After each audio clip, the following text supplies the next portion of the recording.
So, we are discussing shock wave boundary layer interactions which become important in high Mach number flows, where you have both the shocks as well as boundary layers close to the wall.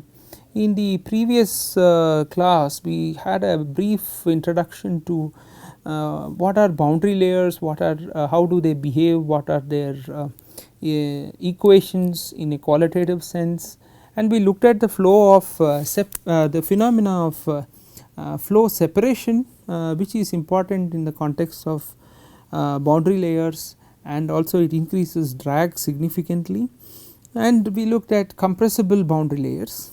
Now we look at how these facts, these various observations that we made in the last class, how they affect flow in high Mach numbers when you have shock waves also.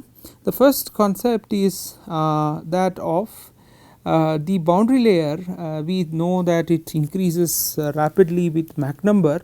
So, here if you consider this particular picture, this is of a flat plate, and if it is an inviscid flow and a supersonic flow, in supersonic or high Mach number flow, inviscid in nature, then the flow is not affected at all, it just flows over, everything is constant, pressure is also constant. Okay. But in real flows you have viscosity, and the consequence of viscosity is a boundary layer develops.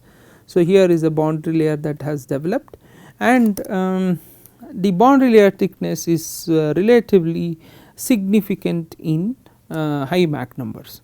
We also know that the boundary layer produces a velocity v infinity or sorry v, which actually deflects the streamlines outward, and as a consequence the thickness or the boundary layer grows. Now, so that means the flow coming from uniform flow coming from outside is getting deflected, and this is a supersonic flow. So, any deflection in supersonic flow should produce the deflection which is towards the flow or flow turning into itself, it should produce a shock. Therefore, we find that in viscous flows, when you have viscous flows or in real flows where there is boundary layer, shocks are always produced, because the really thick boundary layer produces significant displacement. So, the outer inviscid flow is actually seeing a certain displaced flow or an equivalent kind of a body, which changes really the pressure distribution that is felt on a flat plate.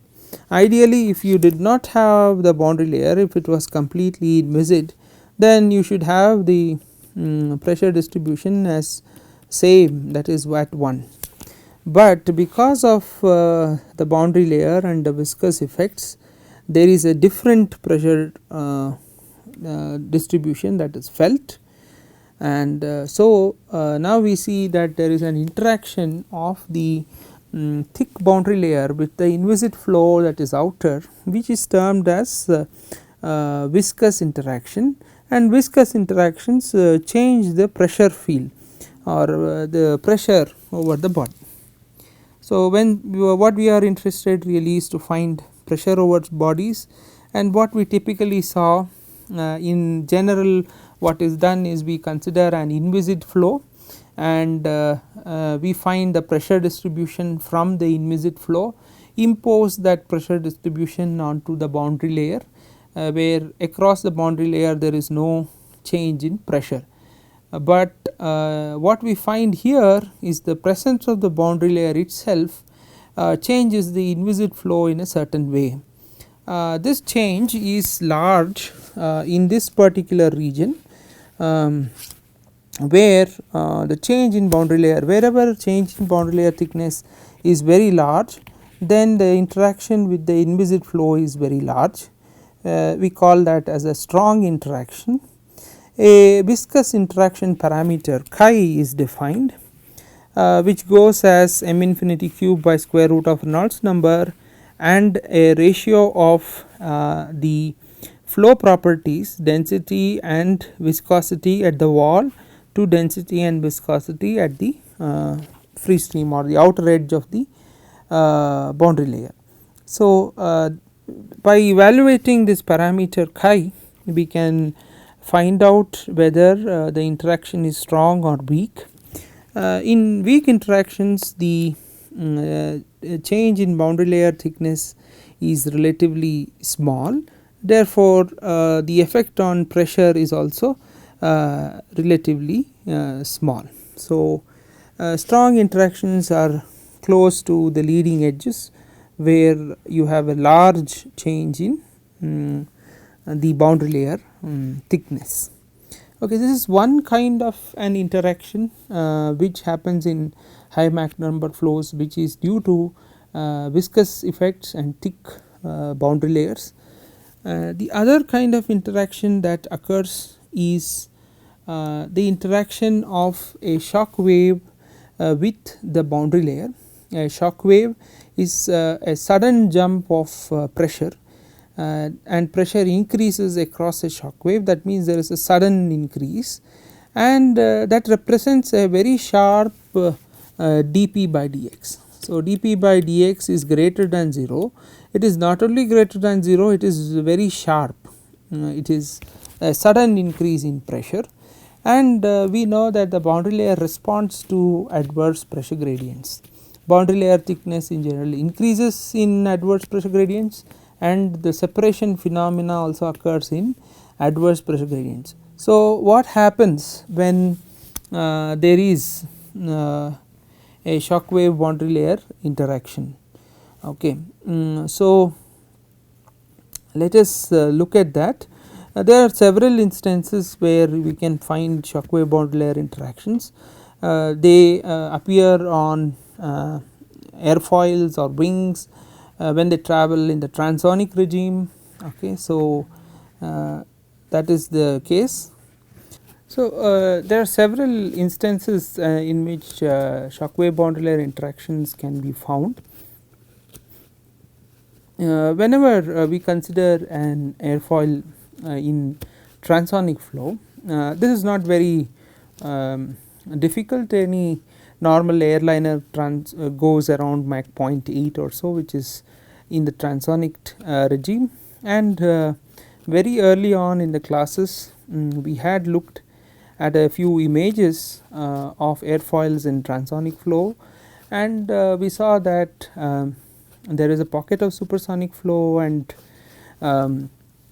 so a supersonic flow pocket develops and then finally is terminated by a nearly normal shock. So, now this shock impinges on the wall of the airfoil, and always there is a boundary layer that is there over the wall, and therefore there occurs a shock wave boundary layer interaction over there.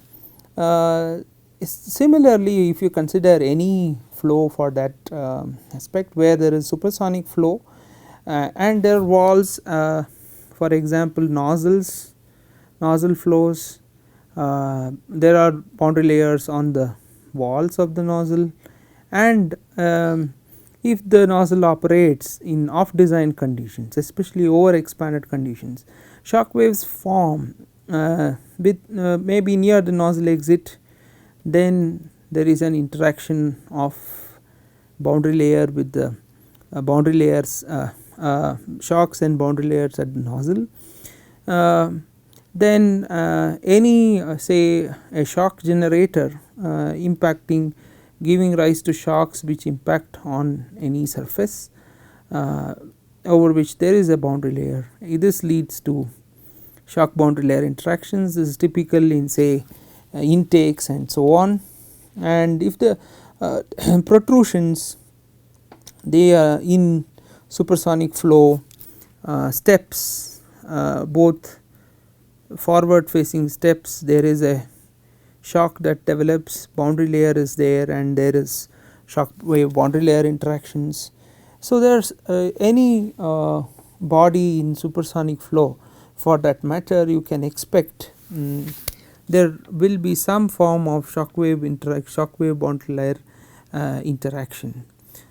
So, here are some images taken from different literatures available on this topic. For example, this shows a near normal shock, which is what similar to what is found on airfoils in transonic regime. You have a shock here, and the shock has interacted with the boundary layer, and as a consequence there is a separation of the boundary layer over here.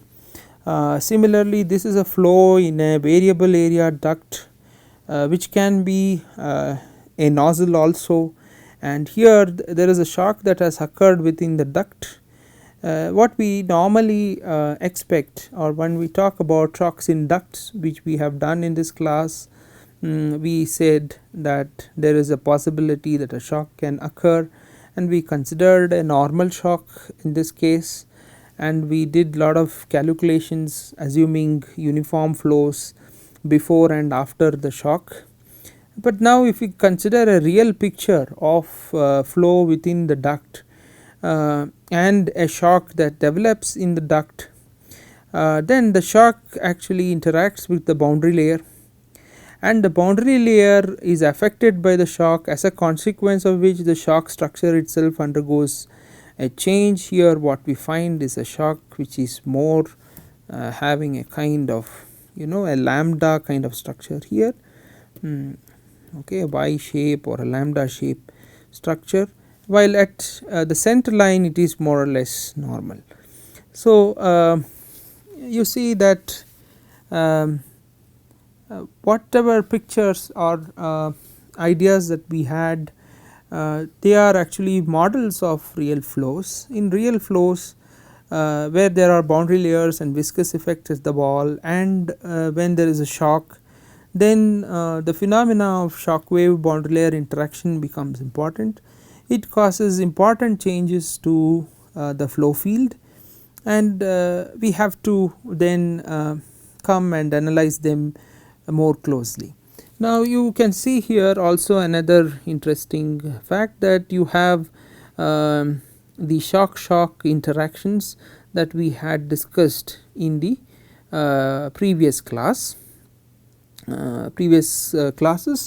So, when you have such interactions with the shock and boundary layer, you not only have shock wave boundary layer interactions, you can also have shock interactions as a result of changes to the shock structure itself.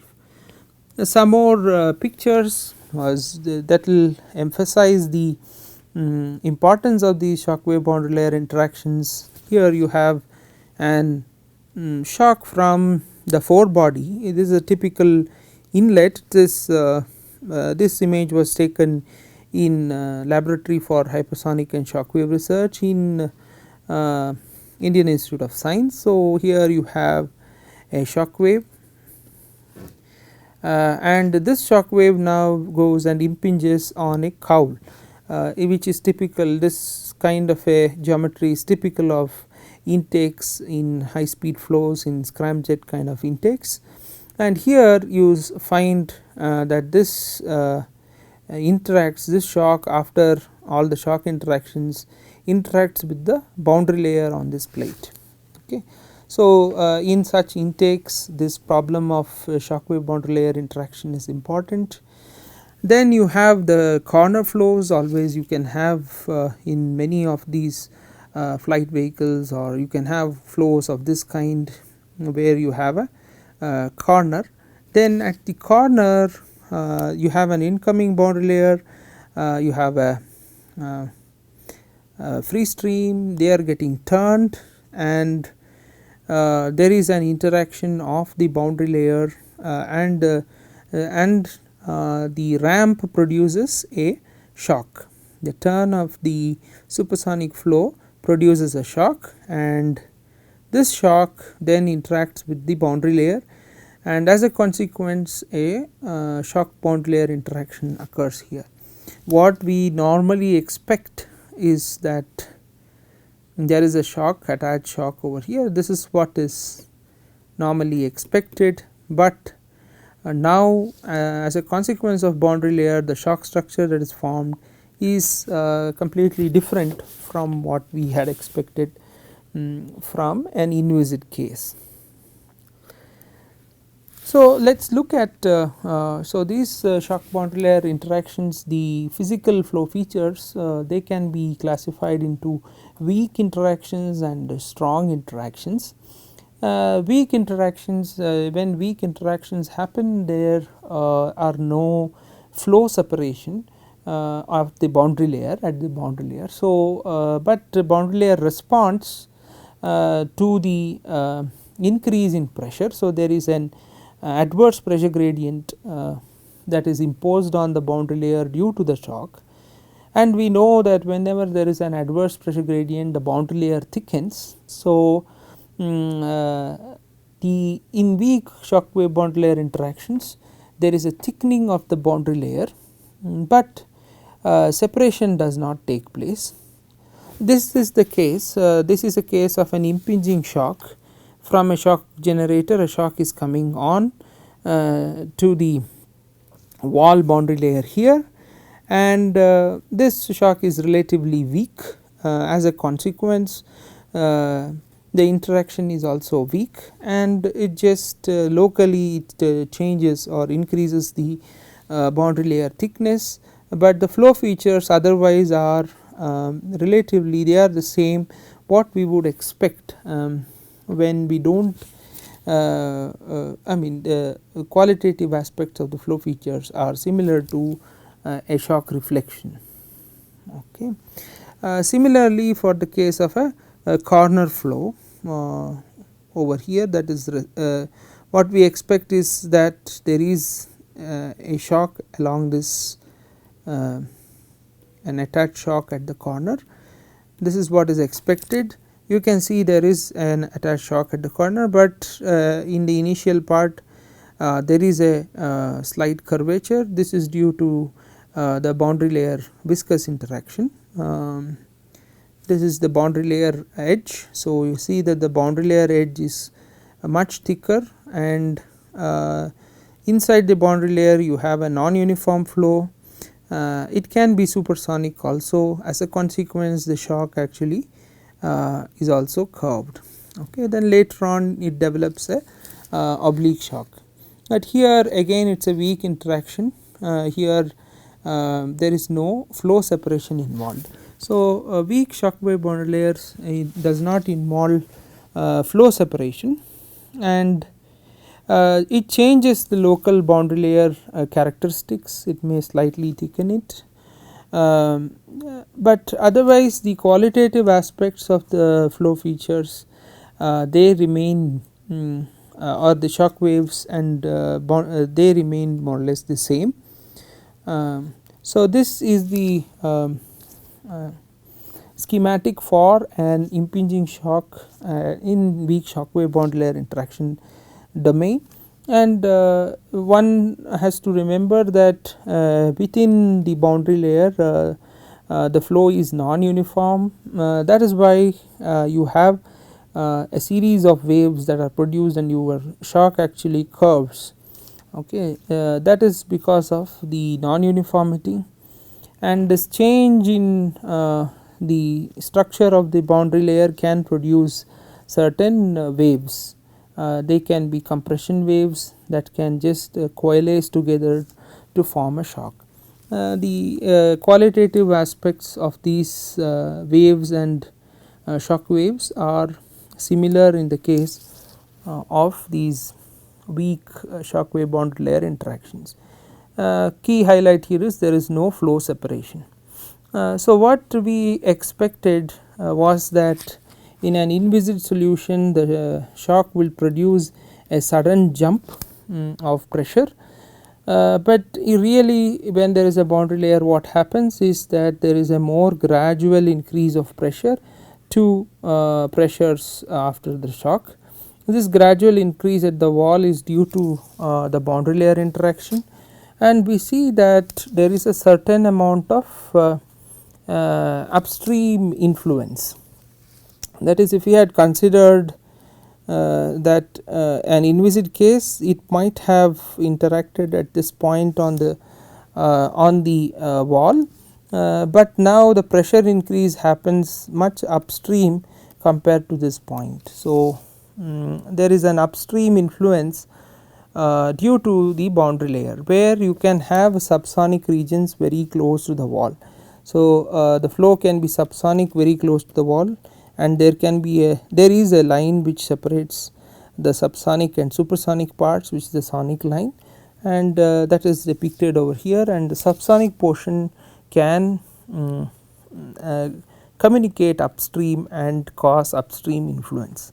So, the rise in pressure is more gradual due to the effect of boundary layer. Now, we come to the case when boundary layer thickness is boundary layer interaction is strong. In case of strong shock wave boundary layer interactions, the boundary layer separates, it may reattach. The shock structure is significantly changed, it is quite different from what we expect in the case of an inviscid flow structure. These are the cases for an impinging shock. So, you see here that the boundary layer just simply separates. Similarly, this is the case for a corner flow where there is separation, and a separation shock is actually found much ahead of the corner, and a reattachment shock is also formed. So, let us look at the flow features in such strong shock wave boundary layer interactions. So, here what happens is basically a separation happens. So, flow field is separated here. So, because of this separation, the streamlines actually turn, they turn towards the flow.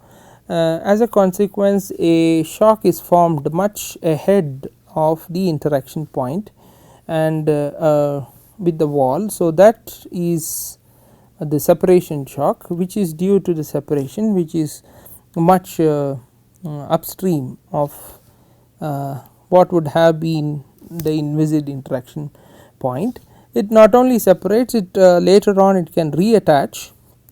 When it reattaches, so you see the nature here, it separates, then it increases in thickness. So, if you look at the outer flow, first it is turned into itself, it is like a bump, then after that it is turned away from itself. When it is turned away from the supersonic flow, it produces expansion fans, and then Mach number increases here, Mach number increases, but then again you have a wall, it cannot turn anymore, therefore you get a reattachment, and therefore you get a consequence, you get a shock again. So, that is the reattachment shock here, and you have slip lines and various other features that occur. So, this separation shock can interact with the incoming shock, that is the impinging shock, and produce shock interactions. So, you see now that this picture is much more complex compared to a simple reflection of the wall. Okay. If there is a boundary layer and the shock boundary layer interaction is strong, then it can change the flow structure significantly. Similarly, for a corner flow, now in the corner flow the boundary layer separates here. So, you have a separation shock forming much ahead of the corner. So, there is a much ahead upstream point, a separation shock is formed. After separation, the flow reattaches. Similarly, a reattachment shock is formed, and shock interactions occur due to these two shocks. So, we find that when there is strong shock wave boundary layer interactions, there is significant change in the flow field. So, if you look at the pressure profile, it is somewhat different. You find first there is an increase in pressure, this is due to separation shock.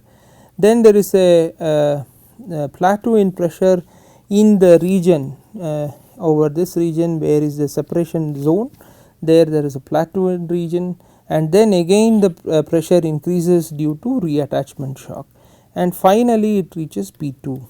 Okay. So, in strong shock wave boundary layer interactions you have a pressure profile which is of this kind, where there is a plateau pressure also. So, the key idea that it needs to be conveyed here is that in real flows there is always a boundary layer, and whenever there are shocks in supersonic flows or high Mach number flows, and there is a boundary layer, there is always shock boundary layer interactions, and the flow structures that develop as a consequence of shock boundary layer interactions are somewhat different from the typical picture that we get from initial studies or initial discussions in gas dynamics. So, this should always be borne in mind, that if you look at nozzles, we discussed shocks in nozzles, we said that it is like a normal shock, and if we capture the flow through an actual Schlieren, for example what is shown here, we find that there is a lot of shocks, they are completely different, the flow can be unsteady also, but there is a normal shock at a certain location as well. Now let us look at shock waves in ducts also.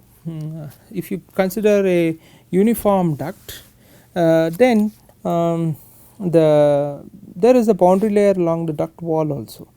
So, if there is a shock wave here in the duct and the shock is very weak, then you produce weak shock wave boundary layer interactions, and more or less we can say the shock wave is nearly normal, but this is at very low Mach numbers.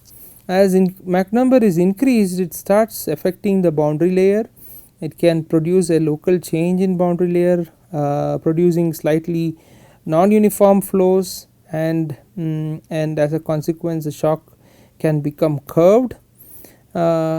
Then the point can be that the shock can produce a lambda kind structure, which is of this kind, but there is only one shock here, this is for a slightly higher Mach number, but for relatively high Mach numbers what really happens is there is boundary layer separation due to shock interaction, but now there is a complex flow features that are developed because the flow separates, then the separated flow undergoes a series of changes where you can almost consider them as alternate convergent divergent sections. Okay. As a consequence you get many shocks before it actually becomes subsonic. So, what you get is a series of shocks known as shock train. So, in high Mach number flows in ducts and where there are shocks, you actually get a shock train due to shock boundary layer interaction. It is not a single shock, and that can be seen. This is an actual picture of a shock train in a duct. So, you can see there are several shocks, it is not just one shock. So, 1, 2, 3, 4 and so on. So, each of them is a shock. After each shock the flow again accelerates, then it again produces a shock and so on, and this is a consequence of the interaction of the shocks with the boundary layer and corresponding non-uniform flow that is produced. So, these pictures have been given here in order to sort of bring about the idea that real flows as they happen in devices like nozzles, diffusers or ducts actually involve both the inviscid effects as well as the viscous interactions, and boundary layer and shock may interact, producing significant changes to the flow. But whatever we have discussed earlier on are very good models of the flow within ducts. So, it is useful to understand how flow happens within ducts, and how are shock waves formed and so on. But if one starts going into details of the flow in ducts, then one has to consider the additional complexities produced due to shocks, boundary layers, shear layers and their interactions. So, this was a slight introduction to flows in real devices in practical applications. With this we have covered almost all topics in what we had planned. So, with this I close this particular lecture.